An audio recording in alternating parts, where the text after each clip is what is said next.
What's up everyone, Griever here with your latest Behind the Bar reviews, and this is a big episode for Behind the Bar because we have chapter 300, the big 300 for 7 Deadly Sins.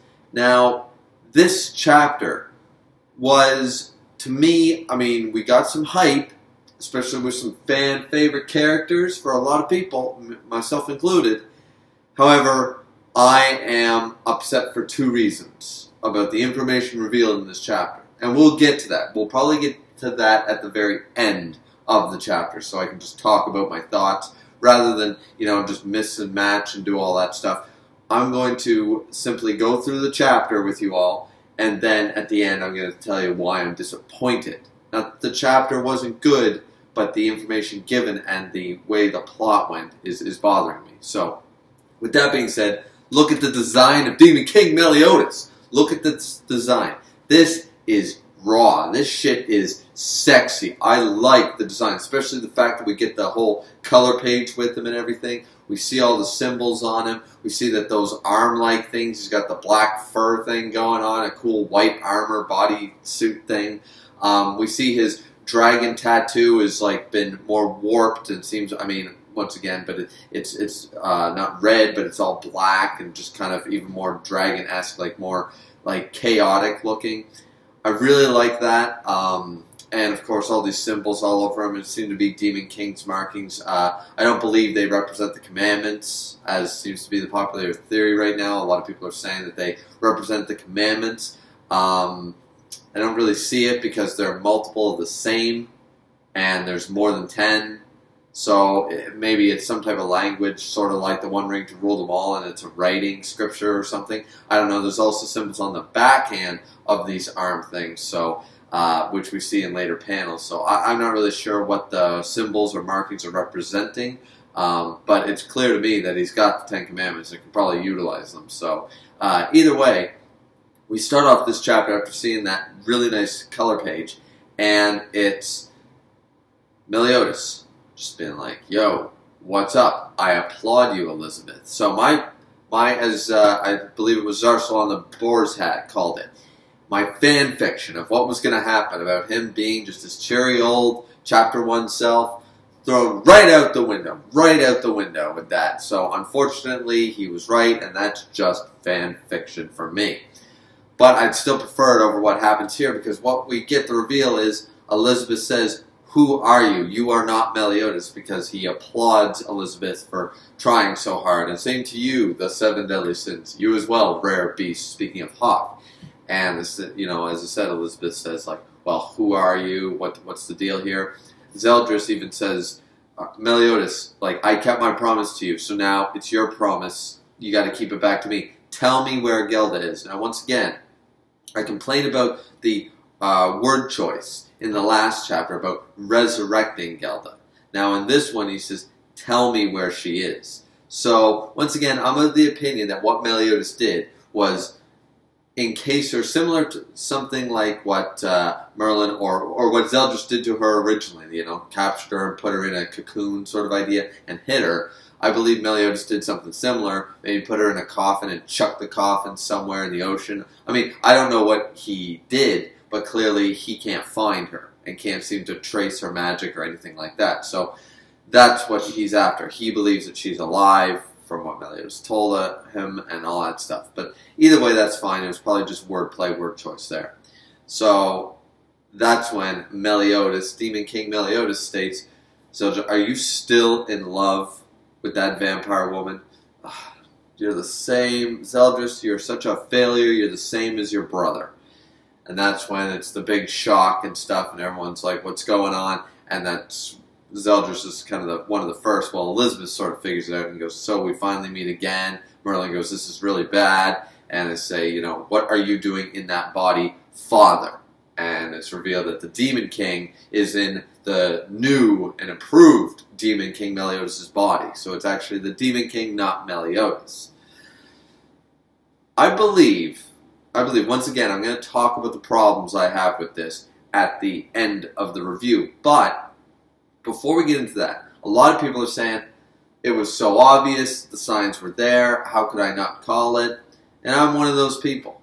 The signs were there. The clues were there. And this was not brought up by anybody on the Boar's Hat, at the very least for a long time. Something in the back of my mind tells me, it wasn't me. I don't think it was me, but somebody somewhere, whether it was a comment on an older review, or it was somebody in the Boar's Hat podcast, which once again, go check that out as always. Somebody did mention something about him making Meliodas or Zeldris a new bot, like they were going to be a new vessel or body, something similar. Not to this degree. I don't think it was the whole, this was my plan all along sort of idea, but somebody did talk about Meliodas being possessed at some point by the Demon King. Not so much in this way, but he needed a new body, he's old. I remember somebody mentioning it. But that being said, no one's taking credit for that, and it was a long time ago if they did say it. And there are some problems I have with this. There are some problems. As I said, I'll talk about those problems at the end of the review. But suffice it to say, I didn't think this was a possibility because I was expecting something grander. And I'm quite disappointed by the very cliche, very tropey feel of this. This has cut me. This has cut me a little deep here, guys. So that being said, as I said, we'll talk about this at the end. So let's move on. Talks about this. You know, it's the father. It's like, okay, what's going on here? And everything's just going to hell now. Everything's going to go to hell because it's actually the Demon King in Meliodas' body. I mean, they don't really have a chance in hell, right? So, I mean, they surround the sins and everybody, and Mal and Modesto, they all surround him. It's like, all right, we can do this sort of idea. And yeah, I don't see that going very far. Now, this, of course, does not really go very far for anybody involved. Of course, the Demon King is a monstrosity. Now, the question remains as to, okay, if he discarded his old body, and this is truly the Demon King, what happened to the other half of his power? I'm not 100% convinced that it's all within Meliodas' body right now, but it could be. We don't really have that information yet. What happened to the body in Purgatory? And does that body have any residual power left in it? We know for a fact that this definitely has Meliodas' power on top of the Ten Commandments, which would give him half the Demon King's original power, but we don't know for certain if he has all 100%. It's not really stated. You can go either way with it. I'm not on either side of that debate. I'm just sitting on the fence like, could be either way. We have no information to say otherwise. There is something that he specifically says to Zeldris, though, which once again is, you know, he's a vessel. That's all it was. Like, I thought Meliodas was supposed to become the Demon King. He goes, like I'd give my throne to a traitor. No. Oh, how did he not figure, like, he's almost mocking the reader, I felt like, to me, personally. He's mocking us for not figuring this out, being a cliche villain, rather than the mastermind I thought this was going, and says, I needed a new body. I wanted a new body. He was a better vessel. Commandments are in there. It's basically a beacon to being like, okay, you got half my power. You did half my work for me. Now I'm just going to take you. I got a brand new, powerful, boom, boom. The reason Meliodas? Because he's the strongest one. He's got the most potential. He says it to Hawk. You know, why do this to your son? It's like, to bring out his true potential, I guess. Like, he's one of the most powerful, if not the most powerful demon. Just use his body as my new host. Okay. Compatibility is 100%. Awesome. So, once again, have my problems with that. Talk about that at the end. Now, he does go on to talk to Elizabeth, saying that, oh, don't worry about it. I'm totally going to free you from your curse. Like, right now, no big deal. Just so I can kill you in the most brutal manner possible. So, okay, because he really wants to... Now, he's implying here that Meliodas is either aware of like, he can see through the eyes, he just can't do anything, or that he's going to eventually... Like, this here does not make any sense to me. This line about...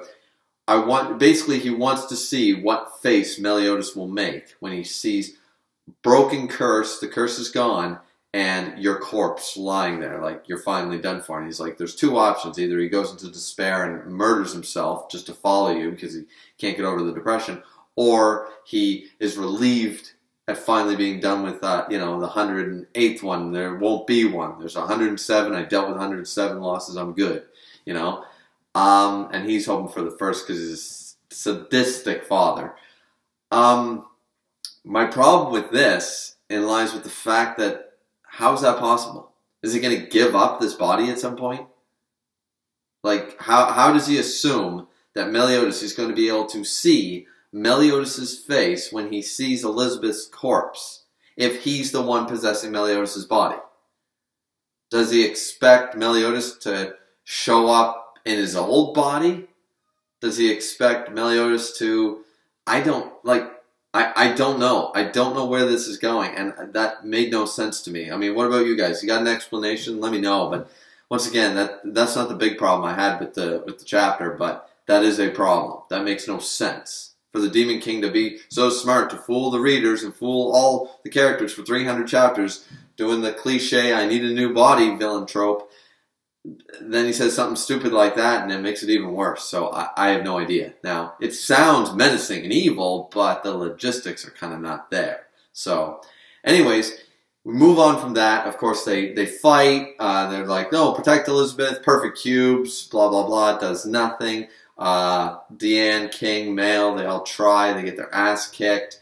They're all like, nope, this ain't happening. And here's where Hawk tries his best, like he's calling the Demon King a coward, you'll have to deal with me, all this big grandiose talk that he does, but the fact that he calls the Demon King a coward, like, Rhodes even says, is that pig stupid? And then Elizabeth's like, no, do not provoke him, are you insane? And he provokes him, and he's like, yeah, bang, breaks the perfect cube, and basically we're going to have roast boar tonight, by the looks of this. Another thing I don't fully understand is, I mean, you could make the connection, I suppose, easily, but once again, the Demon King with his intelligence is going back and forth in this chapter for me.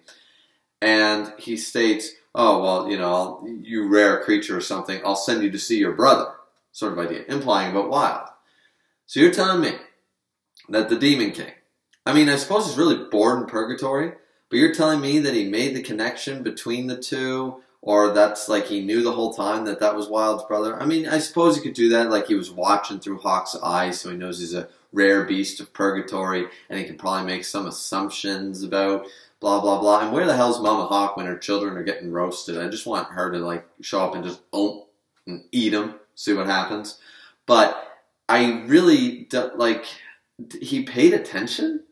Like this insignificant boar that fought him like 10,000, 100,000, a million times, a million losses, like, and he remembered and he just assumes that this is the one. He was like paying close attention to Bon and Meliodas' conversations about the little brother being Hawk and being a member or being around the sins or something. Like, it's kind of a, I mean, not a long shot, but it just felt out of place. Like the Demon King would even mention that or care or notice anything to do with that. So yeah, but despite that, he's about to, of course, crush Hawk, being roasted pig right now, and then speed blitzed by a fan favorite character who's going to show up, who was nerfed, but that doesn't mean he's not going to show us some badassery that what being in purgatory for this long does to a man. We're going to see the fruits of his labor fully against the Demon King Meliodas version, because he speed blitzed him, he grabbed him, and he says, Captain, can you hear me? I'm going to get that old-ass father of yours out of your body. So, and he's standing there, towering over him in his 7+ feet of glory tallness, standing there, still looking like a boss in his purgatory clothing, and he's just like, yeah, I'm about to kick some ass. So 301 should be hyped. It should be exciting. Remembering that Merlin is out of tricks, finally. Escanor doesn't have his grace. King's almost depleted. He's been saying that for multiple chapters. He's basically done for. Male doesn't seem to be. Once again, remember, the sun is still going down. It's not going up, it's going down. So Male, even though a powerful force on his own right, is slowly getting weaker, not stronger. And he's getting beaten down. So, you know, like right now, they need this. They need somebody at full strength to kind of go in there. Not that the other characters aren't going to attempt anything. They're not going to be able to try. Rhodes is probably going to pull some last-ditch effort to use up the last of what his body's capable of. But, yeah, this is the chapter. And I'm happy with the Bond appearance. I'm happy that Bond managed to speed blitz this guy. It's like, yeah, you're not killing the captain sort of idea. I'm here. I'm here. Now let's see if I can't kick your ass and get, you know, the emotions back sort of idea. So there's a few questions we have. I mean, that's the chapter, guys. And it was it was a hype chapter, don't get me wrong. The design, what was going on, Bond showing back up, all big things, all hype. Now, let's talk about the reason I don't like the chapter. Once again, as a standalone chapter, it's fine. But the way the story has progressed because of this chapter pisses me off. And it really does. Now, once again, that was the end of the chapter review, guys. So if you don't want to hear this, you know, you can pause it now and you can tell me, you know, I liked your chapter review, but I didn't stay for the theory portion or whatever, or the discussion part. That's fine. But I'm just letting you know, that was the chapter review for what it was. The issue here that I have is the entire reveal of, and I mentioned this when we got this information, the Demon King is inside Meliodas' body. It's getting very difficult, you know, being behind the bar and there's a bunch of booze back here, you know, and I'm trying to be good with a cup of tea sort of idea, you know, like, I mean, it tastes good. Didn't even put any Baileys or anything in it, so I'm trying to be very good, especially for a Monday. I can't start off the week poorly, you know. If I'm going to falter, it's got to be on a Thursday or something, right? So, to start off this week with this, you know what the big complaint I hear about a lot of manga villains are? Is the cliches, is the tropes. One of the biggest complaints I hear about one of my favorite anime series, Inuyasha, is the villains, is Naraku. He stays for the entirety of the series. He's revealed in the first 20-odd episodes, whatever chapter number that is, whatever, you know, the first couple volumes. He shows up, we know he's the big bad, and he stays the big bad relatively, while there's a bunch of villains on the side and beneath. At the end of the day, Naraku is the main villain. And what's his thing? Body possession. I need a new body, I need a new body, I need a new body, and everybody hates that. Everybody hates when the big bad, Orochimaru in Naruto, need a new body, need a bigger, badder, better body. This body's not good enough anymore. I need this body so I can steal this power or this technique. We have it similarly sort of in Bleach with Ichigo, the hollow part. It's like, oh, possess the body, make it evil, take it over, sort of idea. Body possession is not a new thing. And for villainous characters, and sometimes, I mean, if you want to count the hollow as an anti-hero in Bleach, but a lot of the time it's villains. It's Orochimaru, it's Naraku, it's the big bad, for at least the most part. It's Pain even, Pain in Naruto and stuff. I'm just winging this, guys, going off of just quick reminiscence here. And they are all possessed. Their trope is that they possess new bodies to get stronger, to get better and stuff. And the signs were there. And a lot of people said that, you know, I can't believe I didn't realize it. And I think the reason I didn't realize it on a personal level, and I didn't call this, but I think the reason was that I expected better. I expected something new and different. Taizai may be a battle shonen at the end of the day, but it's got some uniqueness that separates it from the standard. Like, it's not a trope fest of the combination of the big three like My Hero and Black Clover. It's got some uniqueness to it. It's got a little bit of twist to it. It doesn't follow the normal pattern all the time. I mean, sure, it's got its own set of problems, but at least the problems are not that it's too unoriginal. It's always had some original flair to it as far as you can stretch a shonen battle. And I'm disappointed. I think that's the reason, because this whole time I was looking, if, you know, you have your easy answers right here, and it's a simple 2 plus 2. You know, the answer was addition, and I'm looking into algebra. You know, I'm looking into calculus. I'm going way beyond, trying to figure out the masterful mind, the storytelling, and why is the Demon King doing this? What is the purpose of this? Why advocate his throne? I'm taking it all on face value and trying to figure it out when it was so cliche and tropey but that's not something I wanted from this series. It's not something I expected, and I don't like it. I don't like this at all. Not because it fooled me, because it did, because I expected more. It didn't fool me because I couldn't figure it out. It fooled me because I believed that there was some grandiose plan that we're going to get some crazy connection with Supreme Deity and Demon King and Wheelchair Gother and how the Holy War ended and what's been going on and how did he get trapped in purgatory and what's the true purpose and what does it mean to become the next Demon King. And this is what we get? Seriously? The thing that everybody complains about in other series, and now, right now it's on the hype moment. So people will praise it. People will praise this for now. But trust me, when the series is over, give it a year or two, people will look back on this and say that this was cliche. It was hype at the time, but it's not that great from a storytelling perspective. At least, that's what I believe people will say. Because it's not original. It's bland. It's almost boring. You know, like, what's going to happen now? We're going to have 10 or so chapters of them fighting this Demon King, and eventually we'll have that boom boom moment, get out of my head, thing that happens in every shonen, and then Meliodas will be like, he's not gone, but I'm back. That's what we're going to do?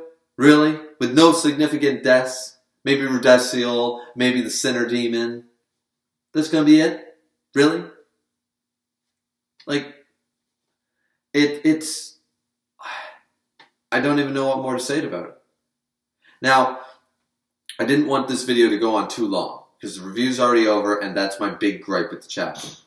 Another big gripe, though, I do have, but I'll keep that brief before I end off the video, is the fact that he's talking about the commandments. Why split his commandments in the first place?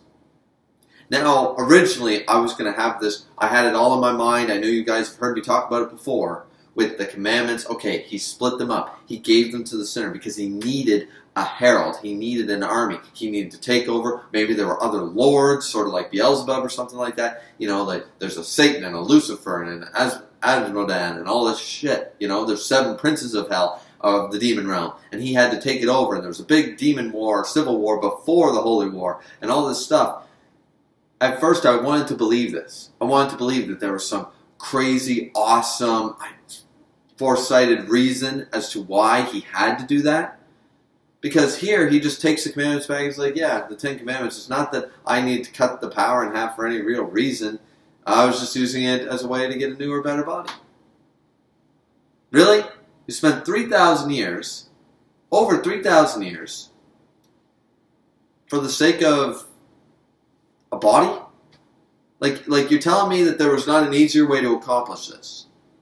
Like you're telling me that with all 10 commandments in hand, and his power at 100%, he did not have the potential to just jump to another body. He needed this elaborate cocoon 10 commandments plan that nobody else figured out, that maybe the Demon King isn't the best idea in the world, and he needed that to happen, and he waited literally thousands of years for this to go down.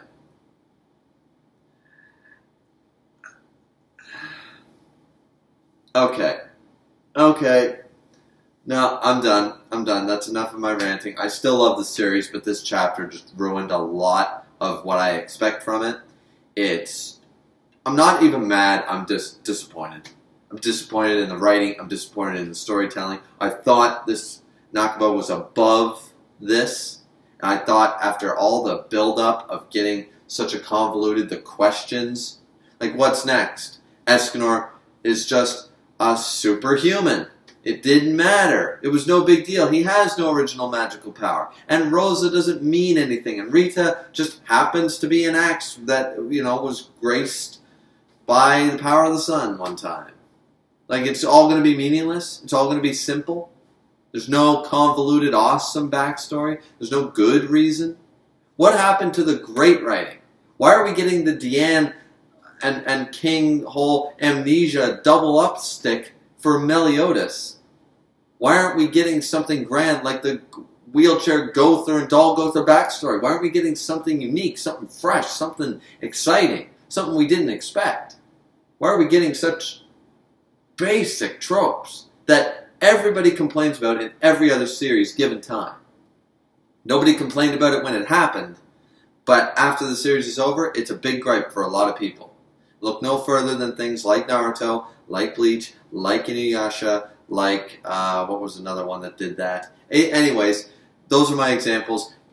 That being said, guys, this video has gone on long enough. What did you guys think of the chapter itself? And what do you think of my rant? You can agree or disagree, but I'm just disappointed for myself. As a personal reader, not as a YouTube reviewer or anything, I'm disappointed because it's not what I expected. I expected more, something better.